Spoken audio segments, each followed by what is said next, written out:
Bom, pessoal, normalmente eu apresento os podcasts, mas hoje, como nós temos a ilustre presença do seu Amaral vai ser o nosso host. Eu e o Gustavo vamos ficar no papel de executivos de tecnologia, dados. O Gustavo vai contar um pouco da história dele. Se o Amaral desejar me perguntar, posso contar um pouco da história do Felipe, da TopSend. Mas hoje o host é o Amaral. Legal. Pode ser, Amaral? Claro, obrigado. Legal. Obrigado, Felipe, pelo convite. Bom, vou me apresentar, depois cada um se apresenta por aqui. Meu nome é Amaral Crespo, eu sou advisor, mentor e investidor de startup, principalmente na área de educação. Meus cabelos brancos e as minhas botas, bem que hoje estou de tênis, né? Mas eu sempre falo isso. É para fazer com que vocês, meninos, né, que estão vindo aí muito forte, muito engajados, né, sejam pessoas boas, sejam melhores ainda, né? Que assim seja. E é isso. E aí, do meu lado... Gustavo Cáceres, primeiro que nada, cara, obrigado pelo convite, muito bom agora ter você também aqui no quadro. Vou dar o meu máximo aqui, então deixa eu me apresentar. Eu sou Gustavo Cáceres, tenho um pequeno sotaque, então provavelmente cada um já deve ter de onde que é. O que mais acontece, sou da Venezuela. Tenho já uns 8 anos aqui, tinha o prazer de, cara, ter empreendido, ter trabalhado em multinacionais muito boas como o Google, mas quem empreendeu uma vez nunca sai dessa, né, Felipe? Exatamente. Bom, sou Felipe Machado, atualmente CEO da TopSend Brasil, a máquina de outbound inteligente que traz soberania de dados e canais de comunicação integrados para empresas do digital. E, cara, para mim é um prazer enorme poder estar aqui hoje, talvez na posição ali de quem vai trazer mais trocas, né? Normalmente eu estou aqui como ouvinte, uma escuta ativa, mas o espaço é de vocês, né? Agradeço. E esse canal é para a gente fazer essa troca executiva, trocar essas figurinhas, mostrar para o mercado que dá para ganhar dinheiro, fazer coisas boas, escaláveis, respeitando governança e compliance. Bom, então para começar nosso papo, eu vou trazer, Felipe, Você sempre coloca na fogueira, né, cara? Hã? Você sempre coloca na fogueira, né? Mas eu sei conduzir isso muito bem. Quando eu recebi o convite para esse papo de hoje, quando você trouxe o tema, e esse tema não é novo pra gente, né?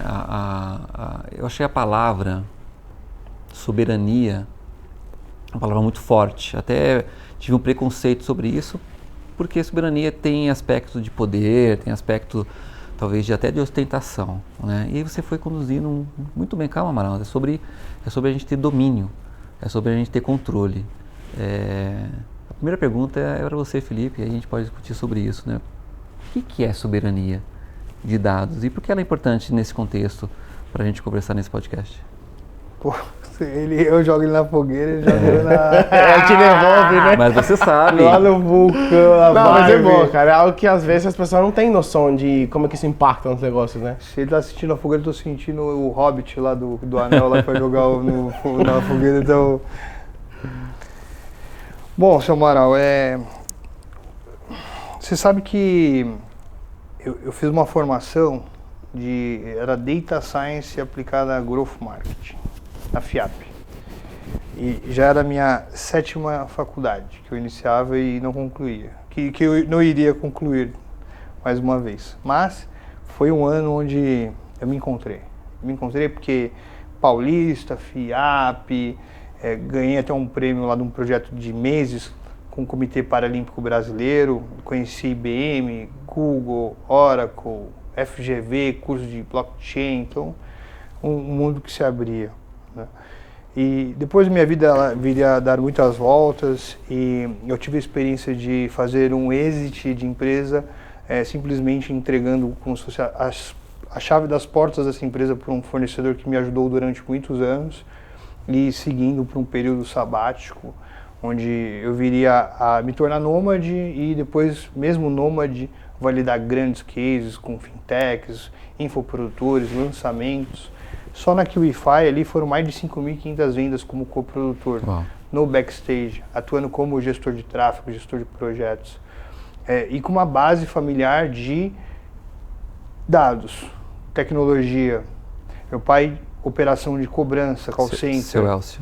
Dr. Elcio, isso. Call center, cobrança, cobrávamos Eletropaulo, Embratel, Telefônica era nosso principal cliente, Banco Cacique, carteiras de cheque.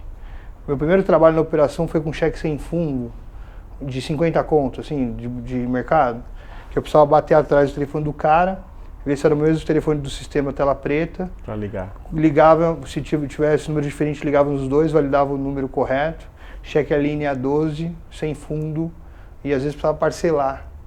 E lá nós tínhamos sistemas que desenvolviam os microserviços dos boletos, que sairiam em cartas correio. Então, quando você me pergunta o que é soberania de dados é eu olhar para o meu legado e ver um ambiente de tecnologia, de call center, onde nós íamos numa Santa Efigênia, comprávamos um servidor, chegava lá com HD, colocava o sistema operacional, colocava um banco de dados para rodar. Aí tinha uma discadora, Asterisk, que era um hardware, você integrava com o banco e você fazia chegar uma ação na tela do teu operador, que ia se transformar num código barra, numa coisa 0 ou 1 ali, aqueles numerozinhos. E isso é soberania, é você ter controle do processo. Hoje a gente tem a cloud, tem a AWS. Sabe uma coisa que bugou minha cabeça recentemente? Eu tenho um padrinho que ele trabalhava com meu pai, e naquela época, quase 30 anos atrás, 20 anos atrás, esse cara já era professor da Impacta, de redes. Esse cara trabalhou na Lucid, de um monte de... Esse cara, ele colocava backbone no chão para subir linha para data center. E esse cara é nosso GPO, ele é meu padrinho. E com essa pessoa, com o Aldrin, né, eu aprendi que a tecnologia ela é soberana quando a gente se apropria do desenvolvimento daquilo, né? Então, assim, com o Aldrin, eu tive uma reflexão ali em algum momento. Ele trabalha numa empresa onde eles têm uma iniciativa lá, onde eles constroem uma nuvem soberana dentro da tua empresa. É uma caixa que tem nível de processamento de... É aquele projeto que você foi para Curitiba conhecer? Isso. Esse projeto é de um cara que tem uma empresa há mais de 30 anos com o negócio da IBM, desenvolveu uma forma de você refrigerar as placas dos processadores de alto nível de processamento com um líquido patenteado da Shell. Ele criou uma caixa super tecnológica e dá para a tua empresa uma nuvem soberana, o processamento de uma cloud soberana para você ter isso dentro da tua empresa. Os caras só precisam de um compressor de ar e com redundância com tudo. Então, quando eu ouvi lá, sobre o que é o projeto de vocês, sobre soberania de dados, e aí eu comecei a refletir. Eu conheço o Aldrin desde criança, já me falou um monte de coisa, já vi desenvolvendo, já não sei o que, né? E aí eu estou vendo esse projeto robusto de soberania. O que é soberania de dados? Mas espera aí, o que é cloud? Onde é que está a cloud? A cloud está no data center. A cloud está no hardware. Então toda a informação da internet, mesmo sendo descentralizado, é centralizada em algum lugar. Sim. Isso é soberania, é quem detém o poder do hardware onde processa a informação. As informações, Sim. né?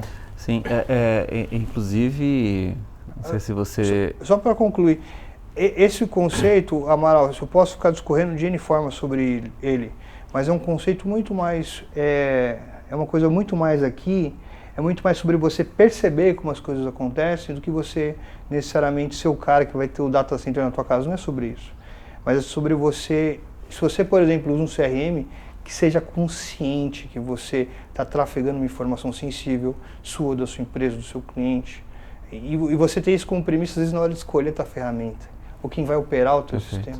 Então, a soberania é conceitual, né? O papo são de devs, techs, C-levels, pessoas aqui executivas, mas é um papo conceitual. Essa é a essência que eu quero trazer, Amaral. Então, isso quer dizer que dentro da sua jornada, desde muito cedo, desde o call center, que estava lá na sua juventude, conhecendo a operação do seu pai, depois dentro das operações que você cuidou, ou como executivo, ou como empreendedor, ou prestador de serviço, né? Ela sempre esteve dentro da sua jornada. Meu core sempre foi leads. Então, assim, tem um cara que fazia e-commerce, o negócio é leads. Por que eu sempre me encaixei bem em ofertas de mercado financeiro, de banco? Porque o brasileiro gosta de oferta de crédito, fala de cartão de crédito, promessa de crédito. Por isso eu tenho um mercado de correspondentes bancários, bancos. Então eu sempre dei certo nesses cenários. E quando uma fintech, por exemplo, ela é sempre volume. Então até para você gerar leads com escala, você precisa ter organizado de alguma forma onde esses leads vão estar armazenados e a forma como você vai tratar isso na jornada comercial. Então, eu fui desenvolvendo sistemas de funis de venda, olhando para geração de logs, clusterização de dados, experiência orientada ao usuário. E, cara, coletar dados. Primeiro você coleta, depois você vê como você vai orquestrar isso. Transformar isso em produto, respeitando compliance, governança, LGPD. Então, toda essa jornada hoje, a gente prototipa ela dentro da plataforma do TopSend, respeitando toda a governança e compliance que o mercado precisa, que um grande banco precisa, né? E dessa forma também democratizando essas ferramentas para, você pode ir lá, criar um login, uma senha, colocar um saldo e utilizar, respeitando mais uma vez a LGPD. Não sei nem quanto tempo já gastei falando aqui, mas como eu disse, o espaço é de vocês. E, caras, vocês dois são pessoas que eu admiro muito. O Amaral pelo papel de CMO, advisor, que... O Amaral, vocês sabem, né? Já me conheceu em outros contextos. Gustavo também tem uma história, né? A gente tem uma história, né? Depois a gente pode falar dela, mas a gente faz parte do mesmo ecossistema ali de empresários que atuam no digital. E, Gustavo, a gente almoçou ontem, né? Tava eu, você, um outro executivo que gravou o podcast com a gente. Estava contando um pouco da nossa história, cara, que você já deu certo lá na Venezuela, não esperou nem chegar no Brasil. Conta pra gente um pouco da tua jornada, cara. Cara, assim, a minha escola eu falo que foi a Venezuela e a minha faculdade fala que foi o Brasil. Assim, eu fiz MBA aqui, já fiz bacharelado, estudei bastante, para ver que a história é engraçada, porque no começo, cara, eu era o típico mau aluno. Nota promédio, 10 já era ótima, de 20, né? E agora a vida me levou para um papel onde, cara, como agora eu faço o que eu quero, eu estudo sobre o que eu quero, agora eu sou uma pessoa contrária, eu falo 3 idiomas, estudo muito. Mas voltando um pouco às minhas raízes, cara, eu falo que a Venezuela foi a melhor faculdade, ou melhor escola, desculpa. Por quê? Inflação, eu cheguei a ter dinheiro hoje que amanhã valia nada. Cara, que melhor isso do que sentir na pele essas coisas, né? E... Eu vivi isso, diferente de vocês. Na época 70, 80, né? Eu passei nos anos 80. Eu comecei a trabalhar nos 80. Então eu tenho uma cabeça global que eu não sabia que eu tinha até que estava no Google, mas eu já tinha por conta de os problemas que eu tinha vivido. Sim. Então, por exemplo, saí da faculdade, cara, com 20 e poucos anos, sempre gostei de ter meu dinheiro, meu pai empreendia, então sempre modelava isso, mas eu fazia de uma forma amadora, ou seja, vendia, ganhava dinheiro, gastava e vivia, né? 20 anos dava pra pedir muita coisa desses 9 anos. Aí, cara, começou a bater a crise, para de ser filho único, então comecei a me preocupar mais. Quando ia sair da faculdade, cara, eu tinha só 2 caminhos. Beleza, vou procurar um emprego ou vou empreender agora 100% focado nisso, né? Eu vou viver disso. Caminho A tio, recomendado, vai procurar emprego, mãe, vai pelo caminho tradicional na vida. E eu entendo a recomendação que ela me deu, porque ela queria proteger, né? Dentro da cabeça dela, empreender, isso aí era dinheiro seguro, vida tranquila. Então minha mãe trabalhou para o governo, tinha 2 pensões, tudo. Apesar que isso, cara, tudo bem que não fiz a escolha. Por quê? Quando eu fui lá e ver o quanto que ia ser pago para eu trabalhar para o outro, eu vendo 3 peças de carro, vou ganhar isso. Vai sobrar tempo e ainda se eu vender mais, vai sobrar mais. Então eu vou ter que empreender. Não tem outro caminho. Por quê? Salário mínimo estava lá no chão. Problema de moeda. Que ano isso, mais ou menos? Mais ou menos, deixa eu ver. Quantos anos atrás, assim? Isso? Eu cheguei aqui em 2007. Eu não sou muito bom de datas. Mas eu acredito que 2 anos atrás, então 2015. Comecei a empreender em 2015, 2016 já tinha empresa cadastrada. E olha que interessante, cara. Eu vendia câmeras, tudo que tinha a ver com tecnologia, eu não era bom. Tinha um sócio que era aquele cara que codava, entendia, não sei o quê, mas eu era o cara que vendia e administrava. Então sempre meus 2 pilares foi saber vender e saber cuidar do dinheiro. Isso até hoje é o meu core. Aí a gente começou a botar um trampo aqui, uma caça lá, uma empresa aqui. Só que antes de eu ir embora 6 meses atrás, o que acontece? Tinha um projeto de fazer um call center. Eu não sabia nada de montar um call center. Só que ninguém queria fazer o trabalho. E aí era um contratava o outro, que outro fazia, que no final acabou que eu era o cara que executava. E aí era para montar 300 estações de trabalho. Eu entrei lá para montar 6 câmeras, acabou montando 180 câmeras. a gente cuidou dos computadores, do engenheiro. Então, da noite pro dia, eu passei de... Tô brincando nisso aqui, porque tô começando a vida, meu primeiro emprego de vida, eu tenho 2 engenheiros que cuidavam da obra, 20 pedreiros. A nível de dinheiro não foi uma baita diferença, apesar que na época o projeto eram $50 mil, que para minha idade, para a situação do país, a grande maioria era muita coisa. Mas, assim, para o tamanho do projeto, eu passei 4 vezes mais. Mas por conta disso é que ninguém aceitava. Ninguém era suficientemente maluco para fazer esse projeto à madrugada, por exemplo. O call center tinha que funcionar de dia. A gente conseguia trabalhar muitas vezes e era das 6 da tarde em diante, cara. Eu virava até às 6 da madrugada do outro dia. Eu lembro quando a gente ia preparar um call center que era para passar cabo, ficava no final de semana abrindo carpete, passando cabo. Não era assim? Era e aqueles data center lá. É. Eu nem sabia que esse negócio existia. Da noite pro dia eu tinha que montar 4. Foi bem isso, cara. Então aí eu aprendi muito. Então você empreendeu, deu certo numa economia em crise. Isso. Então a gente pode dizer que você foi antifrágil. Você se beneficiou no caos. Sempre, cara, sempre.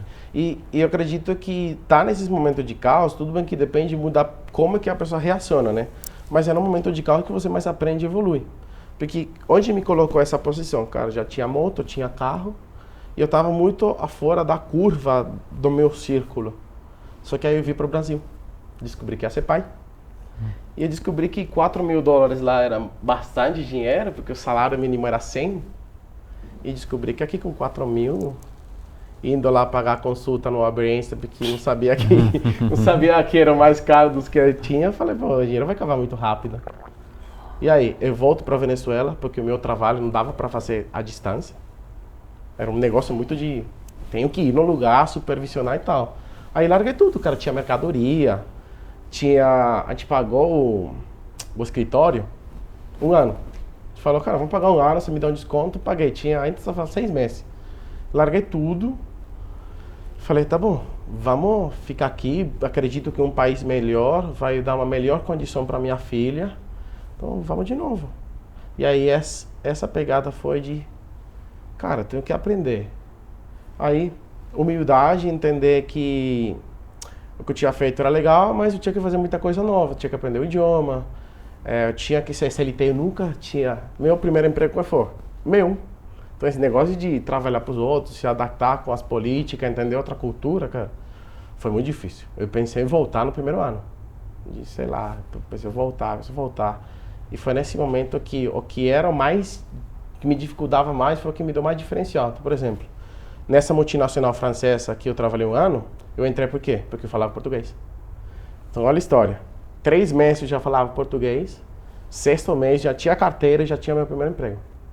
Cara, eu falei que eu tinha carteira de trabalho, não tinha. No momento que era para ir no primeiro dia, 3 dias antes de pegar a carteira. Bom, Gustavo, mas conta a história de como você aprendeu português. A gente estava falando nos bastidores, eu achei super interessante. Conta pro Felipe. Ó, a melhor forma de aprender um idioma é se joga. Como se joga, né? Cara, imagina assim, chega no país, beleza, a minha cabeça era eu vou de férias, vou conhecer, eu já gostava de viajar.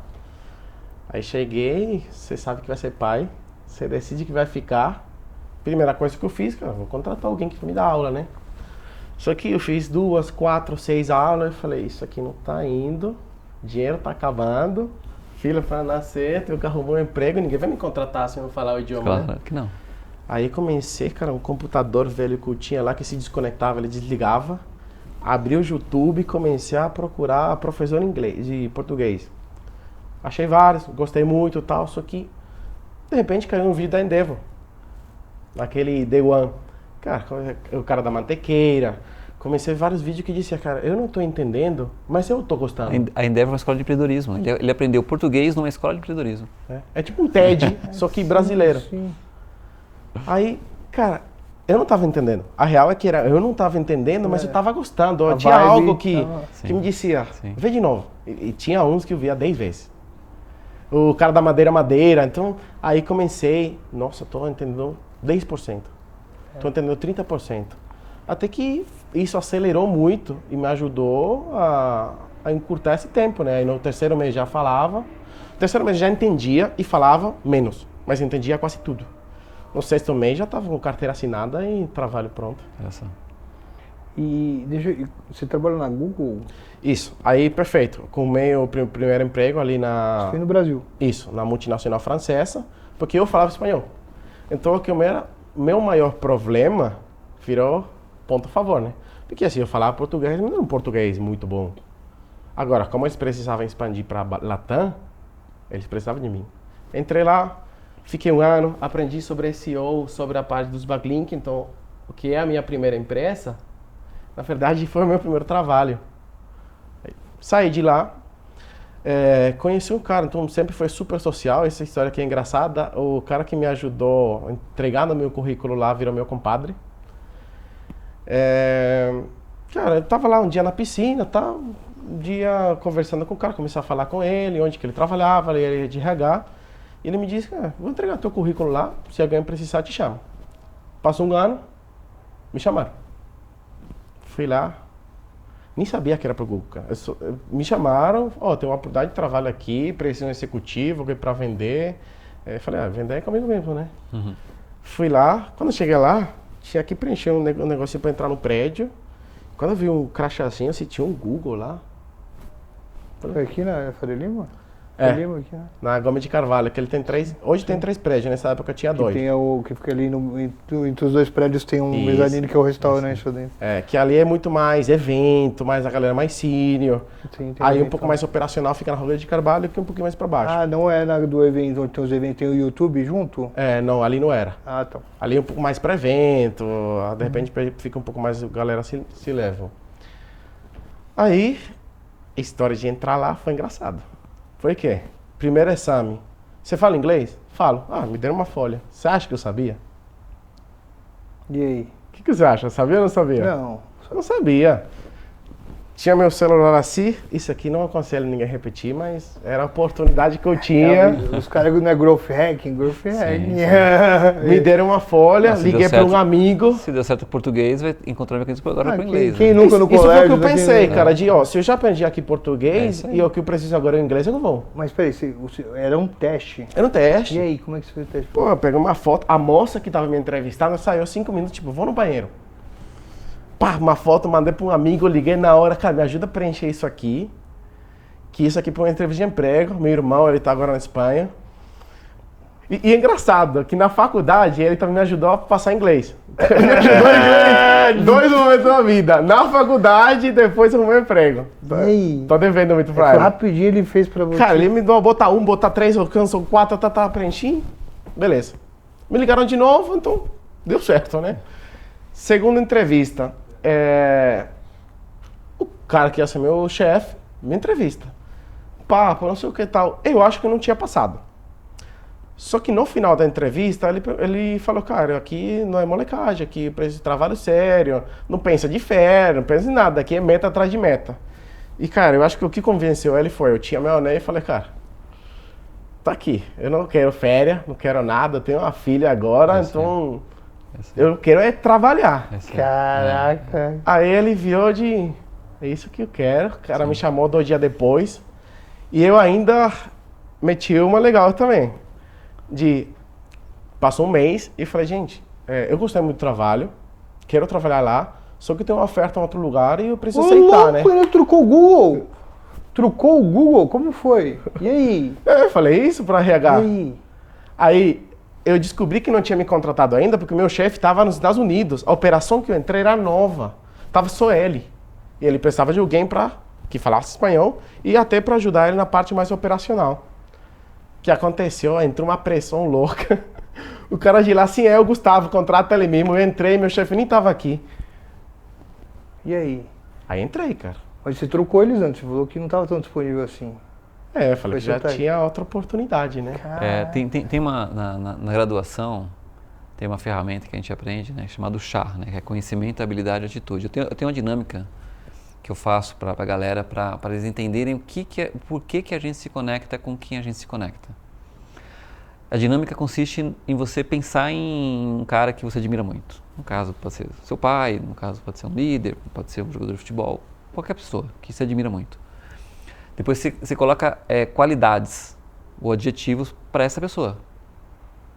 Depois, a terceira parte, você identifica essa qualidade, se ela é de conhecimento, se ela é de habilidade ou se ela é de atitude. E na dinâmica, 70% das pessoas, 70% das qualidades que a gente identifica aquela pessoa são qualidade de atitude. É perseverança, é ousadia, é coragem. Eu admiro aquela pessoa por causa da coragem dela, da ousadia dela, não é por causa do conhecimento dela, com a atitude. Então esse é um exemplo dessa conexão que você teve, dessa ousadia e coragem e atitude ser conotado por isso. Soft skills. Soft skills. E o a parte técnica aprende empresas, depois. Né? A parte técnica, agora valores, coragem, isso é difícil. Eu concordo. E outro elemento é a necessidade. A retenção das pessoas, e no seu time, no meu time, no seu time, não é só pela parte técnica, não é só pela os valores, mas é que aquela pessoa precisa. Na hora de arrastar um trem, ela vai arrastar com você. Eu concordo. Cara, hoje eu estou em uma posição diferente, né? Que eu já consigo fazer o que eu faço porque eu quero e porque eu vejo o impacto que isso gera nas pessoas. Mas no começo era necessidade, cara. Vontade, era uma mistura muito forte. Enquanto a galera queria ir de férias, eu queria trabalhar mais. Sim. Enquanto a galera dizia, eu vou só fazer aqui o meu trabalho, que é isso aqui, eu queria fazer o meu e dos outros, que eu ia aprender. E como que era o trabalho lá? Qual era a atividade que você exercia? Boa. Cara, eu de muita sorte, porque dentro de uma empresa muito grande, você normalmente tem um especialista que é de venda, tem o cara que é de dados, tem muita estrutura, né? Eu tinha muita estrutura, mas eu entrei no Waze, que é uma operação nova dentro do Google. E aí o que acontecia? O meu cargo inicial era Account Manager. O Waze é o GPS, que está no nosso celular. O Copilot de muita gente no mundo, né? Ok. Sim.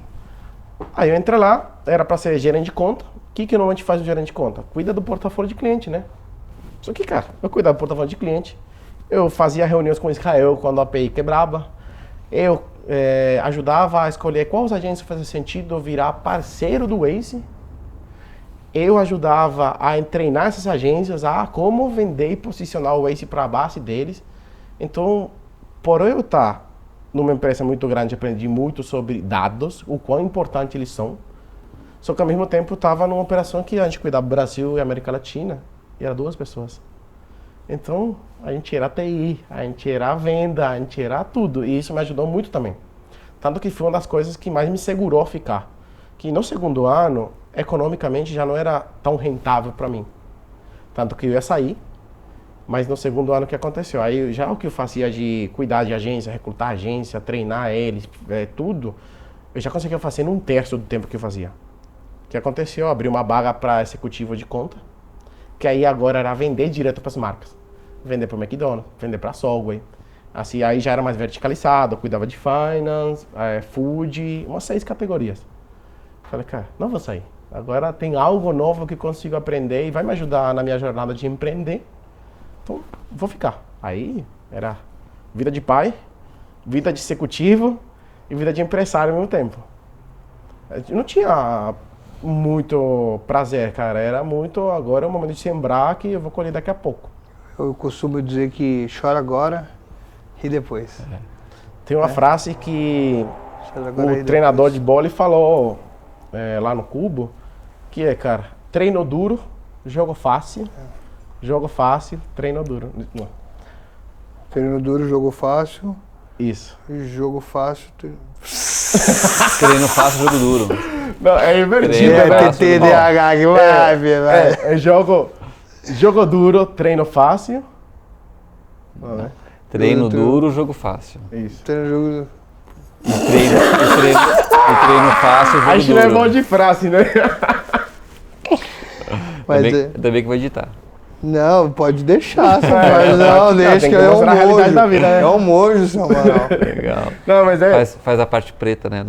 Treino duro, jogo fácil. Treino fácil, jogo duro. O Gustavo, mas e aí você entra na parte empreendedora, né? Mas que interessante, né? Essa jornada como executivo, essa vinda para São Paulo, ela começou a empilhar várias habilidades que hoje são seu diferencial competitivo, tanto nas empresas ou você como líder, né? Você aprendeu sobre backlinks que foi a base da sua primeira empresa. Você aprendeu sobre liderança, sobre bater escanteio, correr para cabecear, ser goleiro, ser zagueiro e fazer contra-ataque. Você aprendeu inglês para ser uma empresa global e hoje você tem uma operação que é global, né?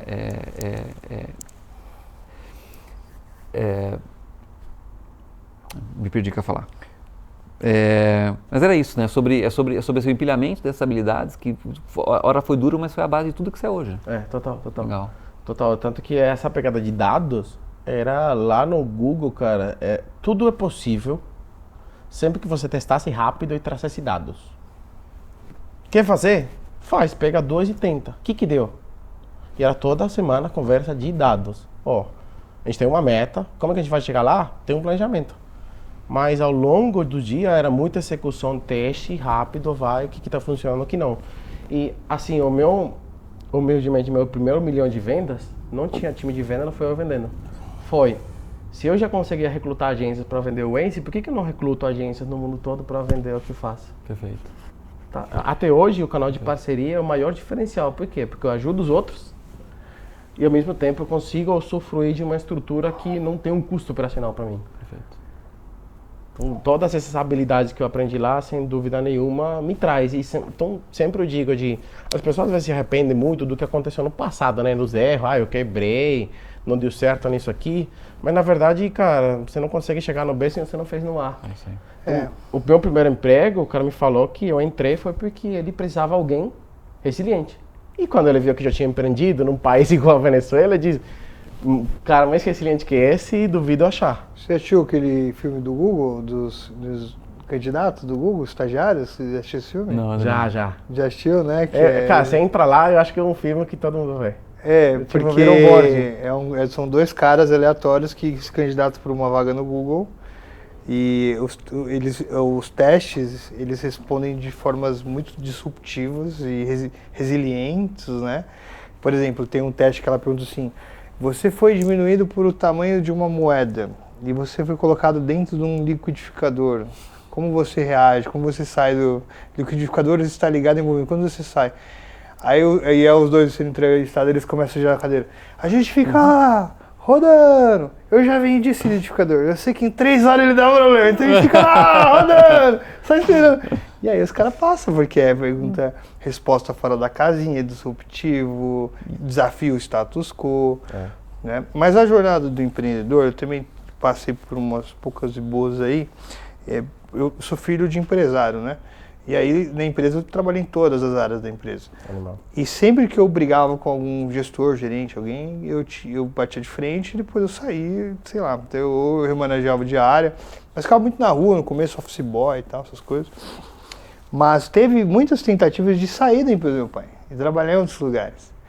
E como é que você se adequa a você receber ordens, chefe, call center, meu irmão, centro de São Paulo...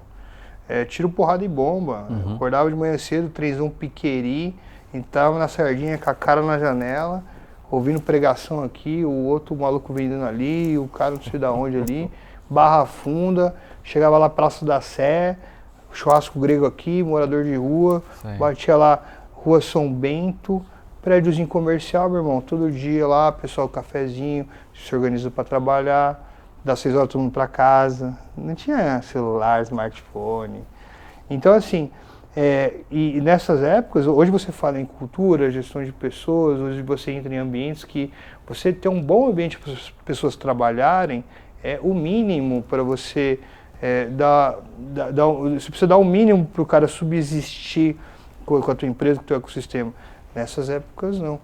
Né? E quantas vezes não foi a dor, quantas vezes eu mesmo bati perna lá, veio do chá procurando emprego, subindo em agência de recrutamento e seleção, o que você faz? Ah, cara, fui office boy, fui call center, mas numa empresa do pai. Mas peraí, isso não quer dizer nada, porque qual que é a tua experiência? Você tem 16, 17, 18. Então quando eu fui empreender, foi porque eu bati em porta de A, B ou C, trabalhei de programador na Portugal Telecom, analista de sistema não sei da onde, mas não parava porque não tinha subordinação. Por que eu fui empreender? Porque, cara, água bate na bunda, você precisa pagar suas contas, você quer ser alguém na vida, você vai fazer o quê? Melhor motivador, né? Melhor motivador. E acho que a base, a gente fala em resiliência, você fala que você é um cara skin the game, você colocou a cara na parada e fez acontecer. Mas no começo lá, quem que era o Gustavo? Era um vendedor. Não foi um vendedor de hardware, um cara que... Não, até agora. Então, assim, a nossa essência, essa base de vendas, a gente vende tecnologia. Então, mas eu me vejo, por exemplo, mais como um profissional de vendas do que de tecnologia. Só que para ser um bom vendedor consultivo, eu preciso entender tecnologia. Total. Né? Então, eu acho que todo mundo vê as pingas, os corre ninguém quer ver.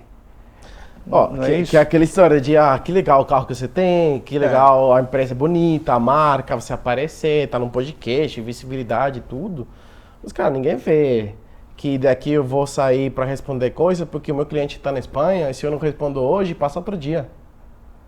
Ninguém vê que muitas vezes eu fiquei 3 anos reinvestindo dinheiro e tempo para agora tá sobrando, né?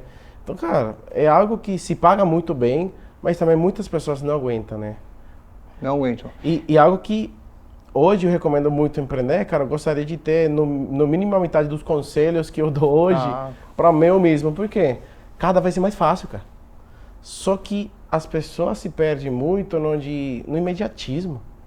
É nessa cabeça que a vida e a cultura vai nos jogando você ganhou dinheiro, tem que utilizar. Perfeito. Você merece, vai lá e compra. Perfeito. E é algo que ao longo do tempo, na verdade, é a pior armadilha da tua vida. Porque tudo que você adianta, cara, vai te custar muito caro lá na frente. Mas eu vou te falar um negócio, talvez você não saiba, vou contar para o Amaral. Você sabe que falam que personal branding, né, essas coisas é como... Quando a pessoa sai da sala, o que falam dela fala muito mais sobre ela do que ela diz sobre ela mesma, né? Sabe o que acontece quando o Gustavo tá lá nos ecossistemas? Galera assim, sabe o Gustavo Cárceres? Quer sair na Forbes? Fala com o Gustavo. Olha só. Quer sair na Forbes... Como que é? Por que sair na Forbes? Se eu quiser sair na Forbes hoje, tu me coloca na Forbes? Tem uma lógica por trás, né? Também a Forbes não é nem pra todo mundo. Ela é sexy, todo mundo quer. Mas também tem coisas que não é pra todo mundo, né? Cada empresa tá numa etapa diferente. Não, vou ser mais humilde, então vamos lá. Que agora tem 36... Não, mas agora pra você é o seu perfil, chegar cara. Eu tô tentando levar pra audiência. Por under 30 eu não posso mais, mas vamos lá. Vou ser mais humilde. Quero sair no pequenas empresas, grandes negócios. É super acessível. Qual que é a minha ideia quando eu criei a plataforma de distribuição de conteúdo? Eu comecei esse negócio, cara, pra mandar dinheiro pra minha mãe. Real. Primeiro era pagar conta, depois agora salário pago conta e custa mais dinheiro para minha mãe. Sem intenção de vender, quando tentava prospectar os portais para eu conseguir ter espaço para comprar mídia orgânica, alguns donos de portal falavam, cara, você consegue fazer isso para mim? Porque eu mandava exemplo. Eu consegui publicar aqui, consegui publicar lá. Aí, tá bom. Eu ia lá para comprar, mas o cara quer me vender, eu vendo. Aí foi indo. Eu comecei muito pela Espanha, disso aí. E quando você vê, a parte de comunicar é algo muito importante para todo mundo, né? Porque senão você é invisível. E o que eu vi dentro de todos esses ecossistemas? Nem sempre quem vende mais é o melhor. Ao contrário, normalmente quem vende mais não é o melhor. Sim. Mas ele capta a atenção das pessoas. Perfeito. O mais conhecido, é o que mais vende. Então essa parte que eu fiz... Eu tenho uma tese, só para deixando você completar depois, que não é a autoridade, é a notoriedade. Isso. Porque existem muito acadêmicos, autoridades no que fazem, cientistas dos temas que eles são bons, estudaram, que estão passando fome. Né? Eles são notados. Então, a sua ferramenta ela traz notoriedade. Isso. Por isso que eu comecei 8 faculdade e não terminei, tá vendo? E aí, o que eu vi, cara, aquela cabeça de crise da Venezuela e como é que o Google operava, eu preciso resolver algo que eu posso estar em Timbuktu, posso estar na Europa, posso estar na França, como eu tive recentemente, e eu estava lá trabalhando tranquilo. Aí eu fui para digital. Então, todos os erros, todos os produtos físicos que eu vendi, me ensinou cara, eu tenho que ir para serviço. O que eu percebi quando eu estava lá? Programática. E para serviço, você diz venda de serviço SaaS, digital, é isso? Mas tem que ir para serviço... Vender conteúdo e te botar pequenas empresas, grandes negócios, valor econômico, algum portal que faça relação com você, como Tecmundo, por exemplo, que está relacionado com tecnologia, é algo que eu posso fazer sem eu estar perto de você, né? Sim. Aí o que acontece? Pandemia. Pandemia, cara, para muitos foi muito ruim, tirando a parte de saúde que foi para todo mundo, para mim como negócio foi sensacional. Por quê? Para o cara que está na Alemanha, que está em Irlanda, ele antigamente comprar de alguém de fora era mais difícil, esse negócio de videoconferência. Agora, o cara tá no México, você faz um meet, tá lá, caça o horário, o cara te compra sem problema, se você manda um invoice, né? Você te paga, né? É. Aí quando eu comecei aquele negócio foi porque, tá bom, eu já entendo disso aqui, é algo que funciona global, e quando você vê as agências, é algo que tem muita agência. Agora, quando você vai para a programática, já tem muita compra de programática, o próprio Google tem a Mídia rede, programática. Então, cara, eu vi que quando se trata de compra de conteúdo, é muito mistério. Me conta antes de me conhecer, onde você imaginava que tinha um lugar que você ia lá e dizia, eu quero sair nesse. E você fazia 2 cliques e aparecia lá. Sabe de alguém? Não. Não. Mesma coisa no México, mesma coisa na Espanha. Então não tinha alguém que detentava isso. E aí eu falei, é isso que eu vou fazer. E foi quantos portais hoje você tem lá cadastrados? Hoje a gente tem 108 mil portais cadastrados. Em quantos países? Isso até perdi a conta. Nossa. A última vez que eu vi, a gente tava em mais de... Tinha clientes em mais de 44 países. Uau. Então, se eu tinha cliente, provavelmente tem um site nesse país, né? Agora, algo que também eu aprendi com dados, por isso que dado é muito interessante, eu saí do Google 2023 para 2024. E eu saí de... Nossa, eu trabalho no Google 8 ou 10 horas por dia, o que sobrava ia na outra. A minha cabeça foi, agora que tá sobrando 10, eu vou enfiar meu tempo agora nessa aqui, né? Eu tripliquei a quantidade de cliente, cara. Com o mesmo time. Sabe o que aconteceu? Eu vendi 20% a mais. Uau. Não valeu a pena. Era o triplo de cliente, o triplo de pepino, o triplo de fatura, o triplo de tudo. Triplo de reuniões. Eu entrei no dado de nome e falei, cara, quais são os países mais rentáveis, que eu consigo entregar mais, que eu tenho mais penetração, que eu tenho mais relacionamento. Você fez um cohort. Eu vi. É México, é Brasil, é Colômbia, é Espanha. Então vou focar ali. Então por isso que é dado, e eu aceitei vir aqui justamente, mais do que pela mensagem, a mensagem que a gente tem é muito forte, é porque eu acredito que eu consigo contribuir justamente pelo meu histórico de dados. E a gente se mergulha muito nas operações e esquece de pegar um dia de ser, cara, esse dia eu vou entrar nos dados, entender o que eu estou fazendo certo, qual é a minha avalia de crescimento e olhar para isso. Senão eu estaria hoje loucamente com um time gigante para conseguir atender muita gente que eu não ia entregar tanto valor porque está disperso. Foi o que a gente estava conversando com o movimento que eu fiz lá que... Cara, Bom, é muito relativo para um empresário ele vender o que ele quer vender, o que ele precisa vender, o que ele tem que vender, sei lá. Total. Então assim, hoje a gente vende hoje a gente consegue vender para quem a gente quer vender. Mas na época lá da luta ou fuga, porque a gente veio da periferia da parada, a gente veio vendendo disparo de WhatsApp. É que meu pai era o compliance que vendia lá para cobrança. Ficou 20 anos fazendo só cobrança. Cobrava os caras do telefone, SMS, cobrança. Eu vim trazer para o marketing.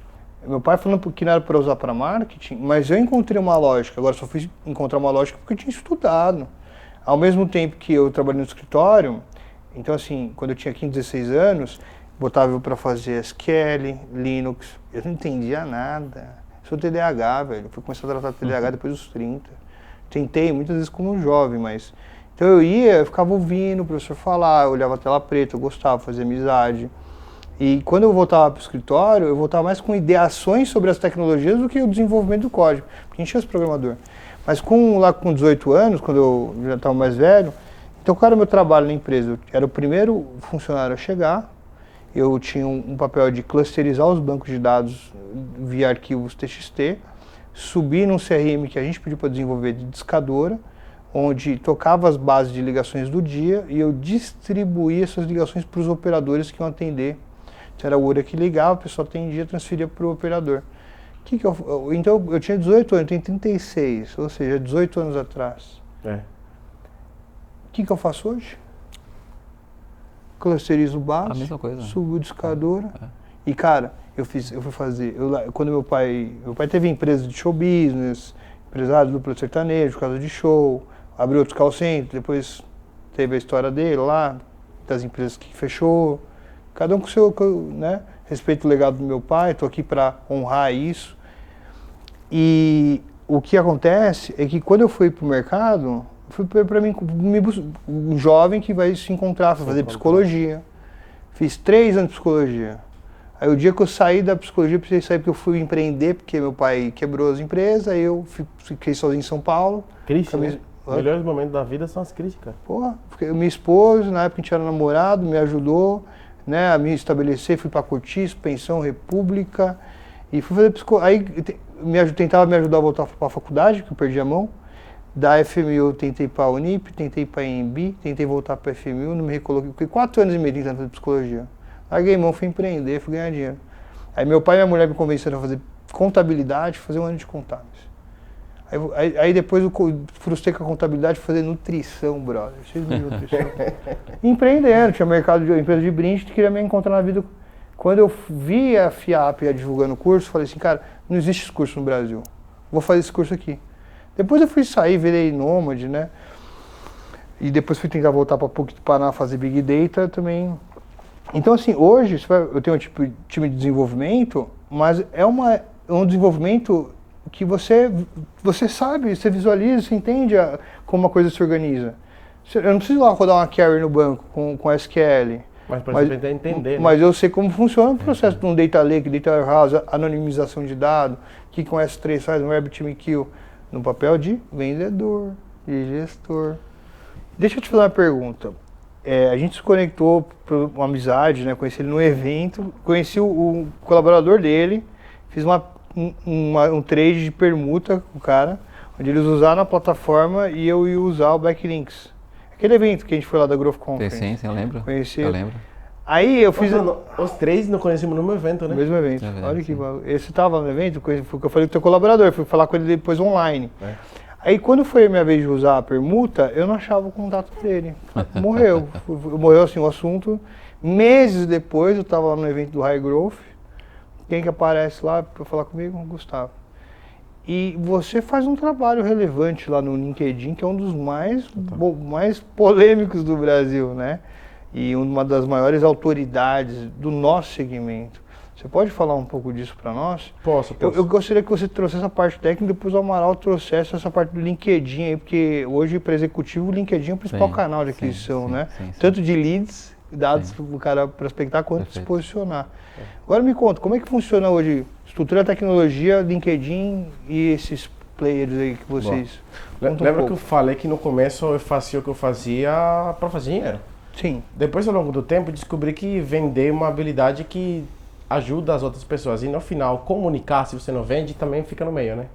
Falei, preciso fazer algo com que também eu controle e consiga ajudar as empresas não só a comunicar e deixar de ser invisível, como saber vender ou vender. E uma das coisas que eu mais via é 4 de cada 5 tomadores de decisão estão no LinkedIn. Tem um bilhão de pessoas lá, que são pessoas extremamente qualificadas e a própria rede está disponível lá para quê? Para conectar. Perfeito. Quem está no LinkedIn, ele sabe que ele está para conectar, Sim. seja tanto para comprar quanto para vender, né? Sim. Aí eu comecei a fazer algo para mim, porque vendia, voltava. Falei, gente, preciso fazer algo que seja mais escalável, né? Que também não precise contratar 5 pessoas para conseguir fazer comunicação para vários países e vários idiomas. Aí comecei, botei pro time.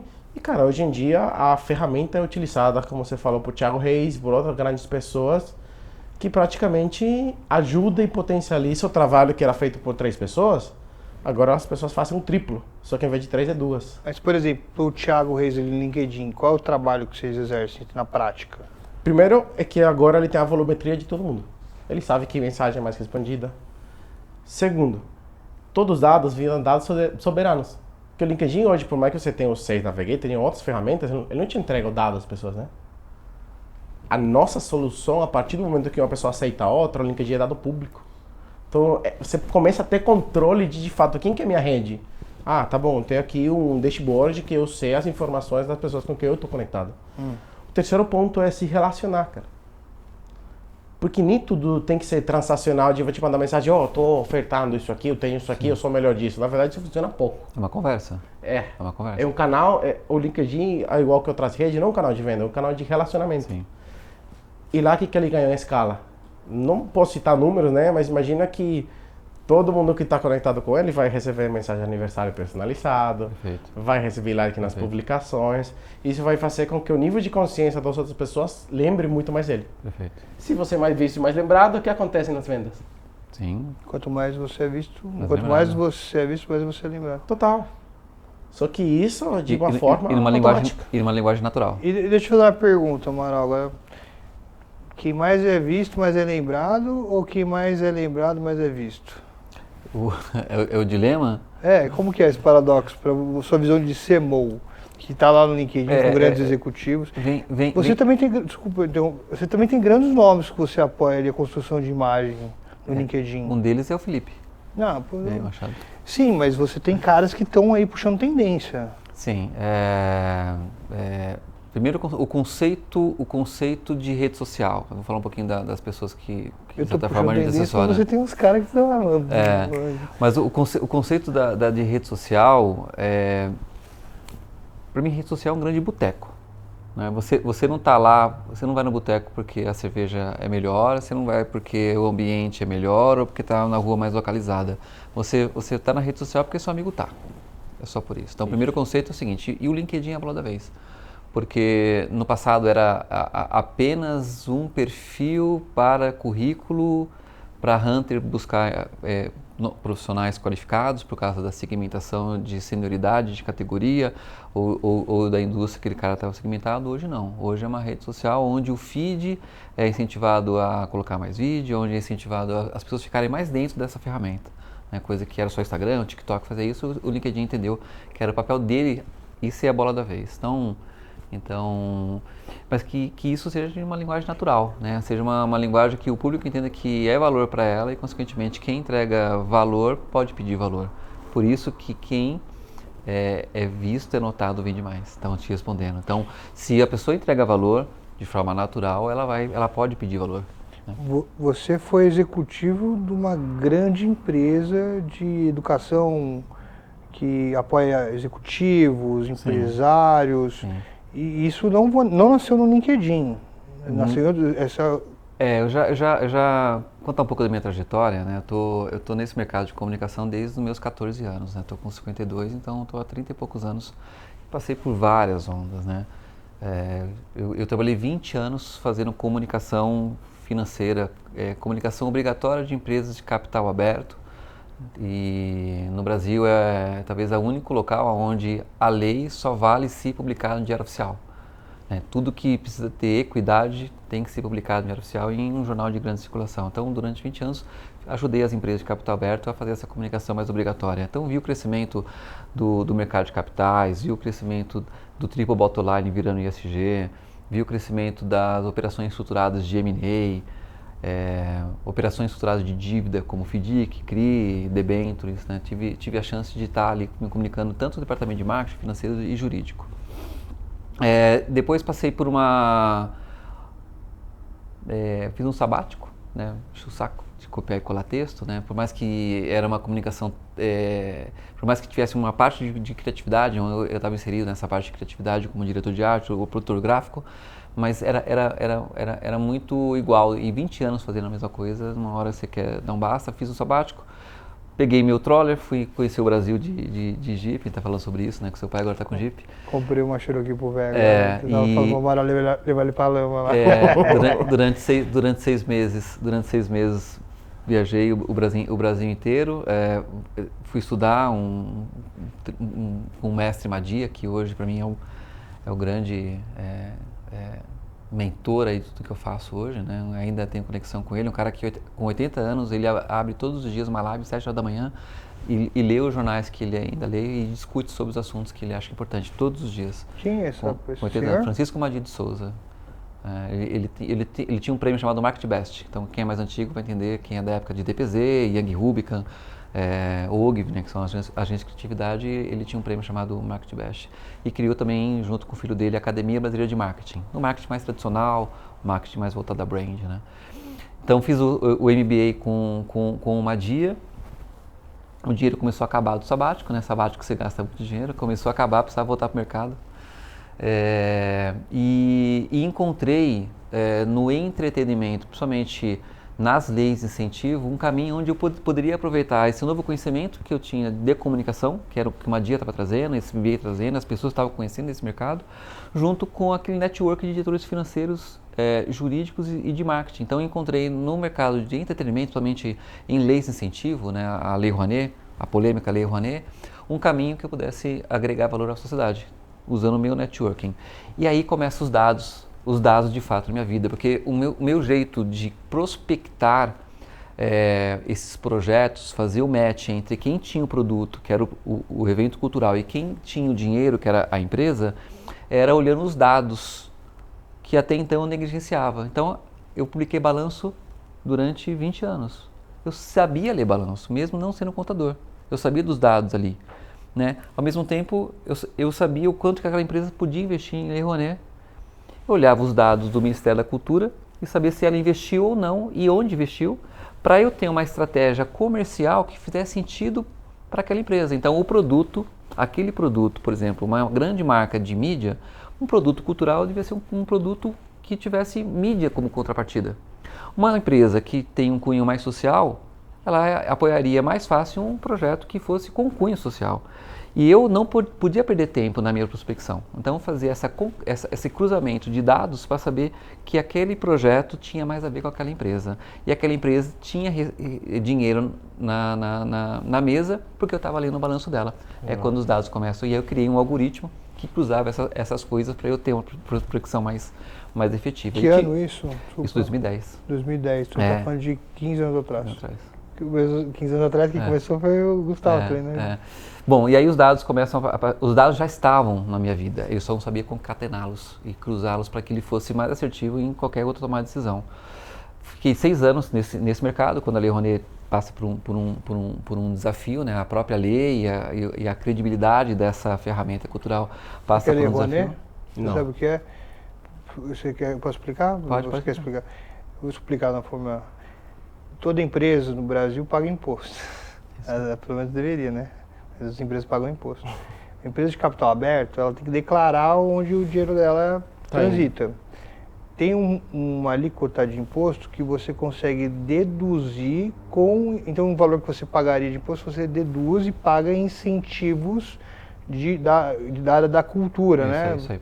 O conceito é o seguinte, o papel do governo a partir da contribuição dos impostos das pessoas físicas e jurídicas, é assegurar educação, saúde, transporte, segurança e lazer, né? E como isso é feito, né? Os ministérios recebem esses recursos a partir das pastas do orçamento que agora, nesse momento, está sendo discutido no governo. Então educação vai receber tanto de grana.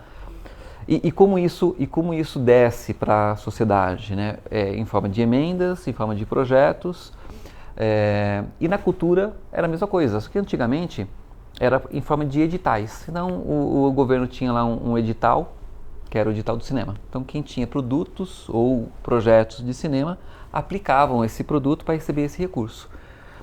Só que a gente está no Brasil, né? Então quem recebia o recurso não é quem tinha o melhor produto, era quem tinha mais lobby. Né? Então, mais conexão. Então mudou o sistema, criando um tripé. A inspiração veio dos mecenas da França, né, que incentivaram os grandes artistas a pintar os quadros, que depois esses projetos eram explorados de forma comercial, cobrando ingresso para acessar aqueles quadros ou aquelas pinturas. Então, inspirado pelos mecenas da França, eles criaram um mecanismo onde o papel do governo é de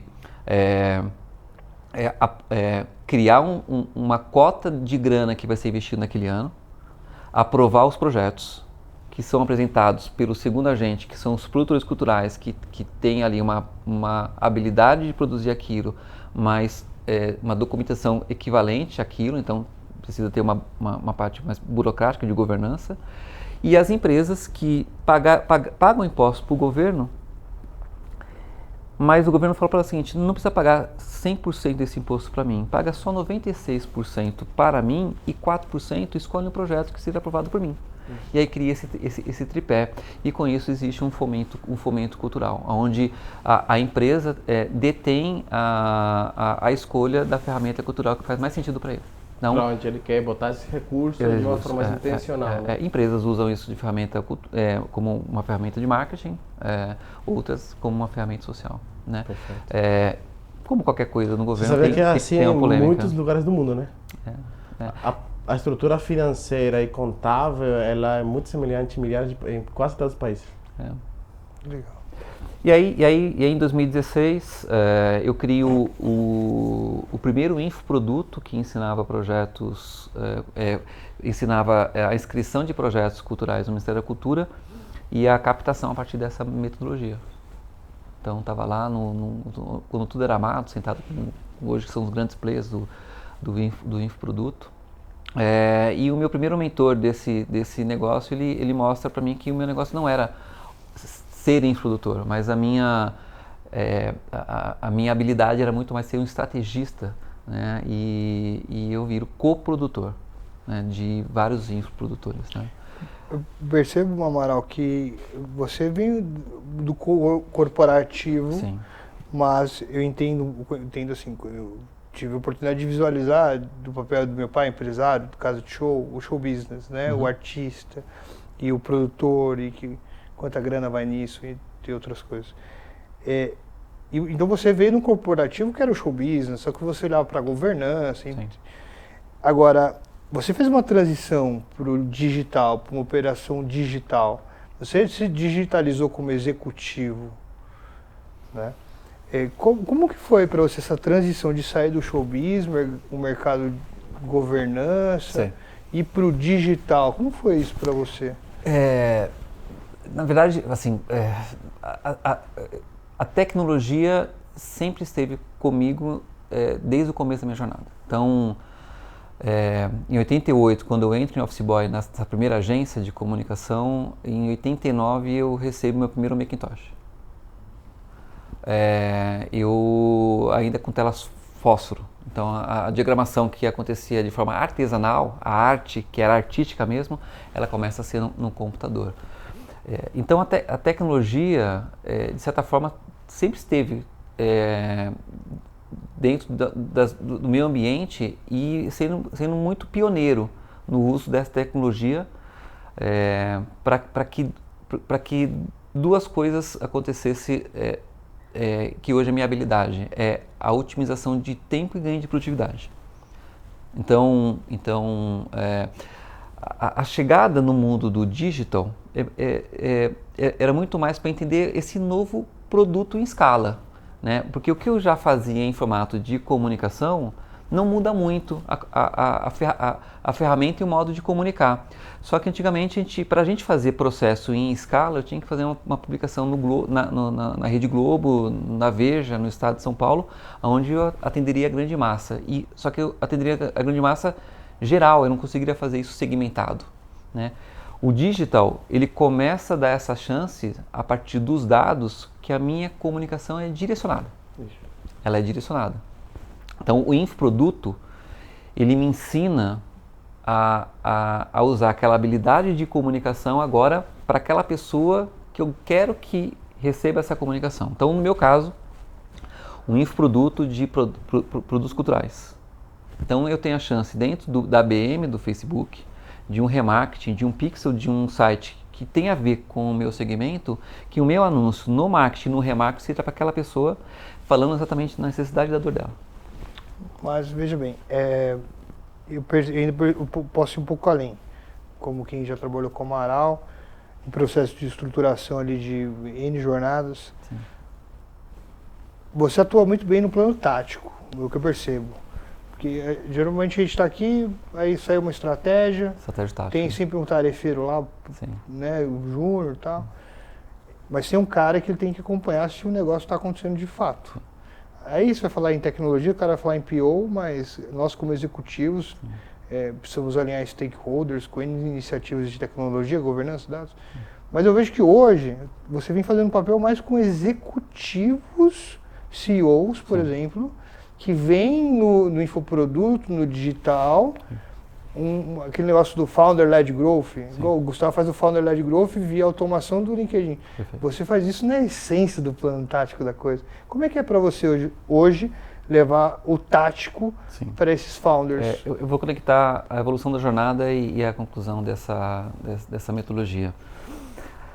E a partir do momento que eu entro como coprodutor, né, e ajudando esses experts, né, na missão dele de dar voz, de melhorar a sociedade a partir da ciência que eles estudaram, eu preciso ser muito assertivo com todos os recursos que estão disponíveis para mim. Então, o tempo dele, o dinheiro dele, o tempo da audiência, o dinheiro da audiência, né, os dados vão me dar insumos para que a estratégia seja assertiva e que aquilo que foi planejado foi bem executado. E se não foi executado, por que não foi bem executado e como a gente pode mudar a rota. Total. Né? Então, eu começo a ser um dos poucos que começa a olhar os dados de um lançamento para saber o que deu certo, porque deu certo, e o que deu errado, porque deu errado, para que a gente consiga consertar isso. E eu aprendi um padrão que um lançador, por exemplo, ele não tem um negócio. Ele tem uma campanha de marketing que pode dar certo ou não, porque ele não tem um padrão. O segundo lançamento não quer dizer que vai dar igual ao primeiro, porque existem variáveis que você não controla. Começo a criar uma tese de que para você criar um negócio digital, você teria que ter controle e previsibilidade. E começo a estudar um pouco mais sobre isso. Vem uma segunda onda do infoproduto, que é a da recorrência. Então, antigamente, o infoproduto era baseado em lançamentos, quer dizer, eu represo uma audiência, eu crio uma oferta única para essa audiência e espero o resultado. E aí comecei a entender, reconhecer um comportamento padrão, né, dos lançadores. Primeiro que eles não têm um negócio, né, porque uma campanha de tiro rápido para gerar caixa rápido não é um negócio, é uma campanha só. E esses caras precisavam criar um negócio. Então isso começou a ficar na minha mente, compartilhei com algumas pessoas, mas ainda era uma tese. Né? E ela começou a ser reforçada depois de 2019. Eu entro para fazer um lançamento na Sociedade Brasileira de Coaching, que é a pioneira dessa ciência que eu respeito. SBC, Sociedade Brasileira de Coaching. Na época tinha um prédio de 7 andares de frente, Shopping Olímpia, 2019, pouquinho antes da pandemia. A gente é chamado para fazer o lançamento da Flora Vitória, do Vila da Mata. Eu chamo o pessoal da Neuari, primeira agência de lançamento que fez, Paulo Vieira, para conduzir isso comigo. Entrou a pandemia, a diretora de marketing foi dispensada, fui convidado para ser o CMO 10 dias depois da pandemia. A missão era digitalizar tudo que estava no presencial. Em 20 dias a gente fazia o novo relançamento da empresa. Eu tinha um cheque de R$150 mil tráfego pago, tinha que gerar 10 mil leads, 15 SDR, 25 closers, uma máquina de volume e os dados perdidos dentro de uma ferramenta que foi construída, codada internamente. Né? A gente precisava colocar ali uma ferramenta que fosse mais disponível, porque as pessoas não estavam mais dentro da empresa. Né? Aquela ferramenta foi colocada dentro de um servidor local. Então a gente contrata o HubSpot e eu tive que conduzir essa transição minha de vida, né? Porque até então eu estava conduzindo processos e aquela tese, aquela ideia que era uma tese vira realidade. Realidade, a força, né? A pandemia acelerou esse processo. E essa jornada faz hoje ser esse mentor, né? Esse cara que passou por tudo isso, tem esse track record, né? Uma camada propositiva, né? Um cara que também entende que propósito e significado pessoal faz parte também do trabalho, né? Essa conexão com você mesmo, que você acredita, com aquilo que você veio fazer no mundo, com o que essa empresa faz de bem para a sociedade, é a primeira camada daquilo que eu faço, e a segunda, transformar todo esse insumo, né, em performance. Né? A gente está falando de dados, de resultado, de vendas. Né? Sem a venda, nada disso acontece. Né? E hoje eu cuido de alguns founders, né? Os negócios desses founders. Né? E a ferramenta, inclusive falando com o Gustavo, para ele começar a fazer dentro da linha editorial dele, né? Que é o Founder Lead Growth. É o canal de aquisição que gera mais volume, que gera mais autoridade, que gera mais tráfego, mais taxa de conversão e aumenta o ticket médio. Porque negociar com você é muito melhor do que negociar com o seu closer. né, um enterprise querendo negociar com você, ele tem o poder de barganha, você sabe o que pode, o que não pode ser entregue, né? Então, e para isso a gente tem que cuidar dessas pessoas, desses falsos. Então hoje eu estou cuidando do Liberal Neto, do Piauí. O Liberal Neto tem um case bem interessante, ele comprou um livro de R$80 mil, por R$80 mil, um livro na mão do Thiago Negro. Então o Thiago Negro fez um projeto lá no Piauí, uma dessas imersões que ele faz junto com o Flávio Augusto. Ele fez um projeto lá no Piauí, o Thiago Negro fez uma dinâmica de Quanto gerar você valor. Gerar valor. Gerar valor, assim. Como que você adiciona valor em algo que você tem? E aí a dinâmica foi a seguinte, ele comprou um livro de um menino que estava lá, quem tem um livro aqui? Aí ele pegou o livro do menino, pegou R$50 e deu R$50 pro menino. Estava combinado. Que faz parte da dinâmica. Tá bom, quanto vale esse livro aqui? R$50. Tá, ok, agora eu vou fazer um leilão. Quanto vale esse livro com uma foto comigo? E só você vai tirar essa foto comigo o livro. Aí R$100, R$150, R$500, tá bom. Quanto vale esse livro com a foto e um autógrafo? Então esse livro, só tem esse livro com essa foto, com esse autógrafo, não existe outro. R$5 mil, R$12 mil. Quanto vale esse livro com meu telefone e uma mentoria de 1 hora comigo lá na família? Aí R$40 mil, R$50 mil, e aí o Liberal Neto compra por R$80 mil. Ele não comprou um livro, ele comprou acesso. Isso. Né? Essa história... Pagou barato, hein? Essa história vira realmente essa mentoria por causa da ousadia e a coragem que a gente falou anteriormente, vira uma parceria, vira ele representando a Portfel, que é a asset do Thiago Negro no Nordeste, e vai virar agora a primeira franquia da Portfel fora de São Paulo. Então, e a gente está cuidando da imagem desse empresário e outros que estão vindo por aí. Bacana. Bom, pessoal, o nosso tempo ele está chegando ao fim. Eu acho que pode ser que esse tenha sido o podcast mais longo que a gente gravou, também o mais... Todos têm suas particularidades, cada um tem um... No final do dia, cada podcast que a gente grava tem uma pegada, uma energia, uma vibe, e a gente constrói juntos. Isso aqui é sensacional. Dava até para a gente fazer de novo em algum outro momento.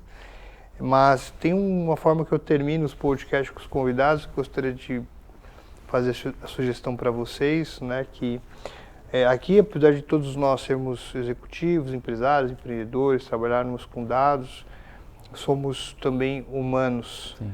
Então, Gustavo, da tua humanidade, de coração para coração, se puder dar um recado para o teu cliente ou o cliente do teu cliente, qual o recado seria?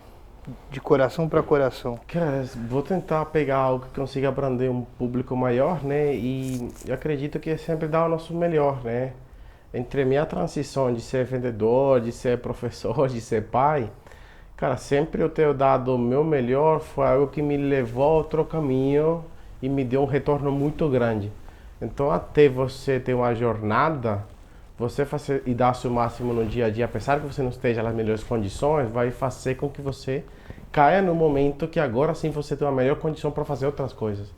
Então, se fosse algo para bater, seria isso. O que você estiver fazendo hoje, faça com a sua melhor energia, faça como nossa, eu tenho que ficar e ser o melhor disso hoje. Amanhã pode ser outra coisa. Mas hoje, no que você estiver fazendo, bota toda a energia, aprende e dá o teu melhor todo dia, que isso vai dar uma grande diferença num curto período de tempo. Massa. E você, São Amaral? O Amaral é um cara coração. A minha é filosófica, né? Sempre filosófica. Cara, os resultados que eu tive na minha vida, financeiramente, espiritualmente, fisicamente, ele veio da constância. Ele não veio de atalhos, né? Ele veio de identificar o ponto atual e planejar o próximo ponto. E eu ouvi da filósofa Lucilena Galvão uma frase que inclusive é minha newsletter dentro do LinkedIn. Eu tenho uma newsletter que fala sem pressa e sem pausa. Então os resultados, ele é a partir da constância e ele só acontece quando a gente não tem pressa, mas é quando a gente também não para. Então minha dica é sem pressa e sem pausa. Legal, bacana. Bom, pessoal, E a sua? E a sua? É, a sua. Dá a sua contribução. Eu que né? pergunto, filho. Vocês querem me enquadrar? Cara, eu sou um cara que tive que aprender ao longo da vida a trabalhar com a minha dualidade. Integrar a minha sombra, a minha luz, abraçar as minhas sombras, receber luz sem se perder na euforia de X, Y, Z, coisas que hora dão certo, né? Então, a vida do empreendedor, ele tem vales, tem colinas, e a gente integrar essa sombra é o que permite a gente poder ir mais longe. Eu tive 2 momentos que eu precisei revisitar as minhas essências. Uma quando eu não tinha nada, era luta ou fuga, e 2 quando eu percebi que não era mais luta ou fuga, que eu já tinha passado da luta ou fuga. E eu precisei me recordar dos meus motivadores para saber se eu ia apenas me sentir e estar confortável onde eu cheguei, ou se eu gostaria de ir além e fazer disso uma disrupção para mim e para o todo, né? Então, o que eu posso dizer é memento mori. Olha, Um dia todos nós vamos estar dentro de um túmulo. é da filosofia estoica. Eu me arrepio até falar porque eu conheci o túmulo de Júlio César. Sim. Lá no... Como que é o nome lá do romano? Lá você tem lá... Templo? É o Palato Romano, lá Lá em Atenas? Não, Não. quando você vai em Roma, Sim. você tem o Fórum Romano. Isso. Dentro do Fórum Romano você tem o túmulo de Júlio César, que é um túmulo discreto, que as pessoas jogam uma moedinha ali. Meu irmão, quando eu vi o túmulo de um dos homens mais poderosos do mundo ali, né? Então eu percebi que também é sobre o legado. Perfeito. Né? Que é memento mori, porque todo dia acima do chão é um bom dia. Para quem vem de baixo, para quem vem do nada, para quem se reconstrói todos os dias do zero, do chão, todo dia acima do chão é um bom dia. Tá. Essa é a minha mensagem. Legal. Obrigado, Felipe. Obrigado, Samaral. Valeu, Gustavo. Tamo junto. Valeu, meu irmão. Obrigado, Gustavo. Valeu, galera.